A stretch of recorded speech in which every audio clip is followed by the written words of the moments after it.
ഗുരുവായൂരപ്പൻ്റെ ഉച്ചപൂജ കഴിഞ്ഞ് നട തുറന്നു കേട്ടോ. ഉച്ചപൂജയ്ക്ക് കളഭാലങ്കാരം അതിഗംഭീരമായി നല്ല ഭംഗിയോടുകൂടി ചാർത്തിയിട്ടുണ്ട്. നമ്മുടെ പൊന്നുണ്ണി അതാ ഒരു ആനപ്പുറത്ത് കയറി ആനയെ ഓടിച്ചു വരുന്നു. ആ കണ്ണൻ്റെ കയ്യിൽ ഇടത് കയ്യിൽ ഓടക്കുഴലും വലത് കയ്യിൽ വെണ്ണയുമുണ്ട്. സ്വർണ്ണത്തിലകങ്ങളും സ്വർണ്ണമാലകളും എല്ലാം നല്ല പോലെ തിളങ്ങുന്നുണ്ട്.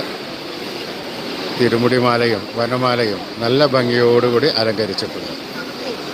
ആ ആനയെ ഓടിച്ചു വരിക. ആദ്യം എത്തുന്ന ആ ആനയ്ക്ക് ആ വെണ്ണ, കയ്യിലുള്ള വെണ്ണ കൊടുക്കാം എന്ന് വിചാരിച്ചിട്ടുണ്ടാവും. അങ്ങനെ ആ ആനയെ ഓടിച്ചോടിച്ച് ഗുരുവായൂർ അമ്പലത്തിലേക്ക് ഓടി വരികയാണ്. ആനയെ ആദ്യം എത്തുന്ന ആനയ്ക്ക് ശ്രീ ഗുരുവായൂരപ്പൻ്റെ 10 ദിവസത്തെ വിശേഷമായ തങ്കത്തിടം എഴുന്നള്ളിക്കാനുള്ള ഭാഗ്യവുമുണ്ട്. ഇന്ന് ആനയോട്ടമാണല്ലോ, അതുകൊണ്ടായിരിക്കാം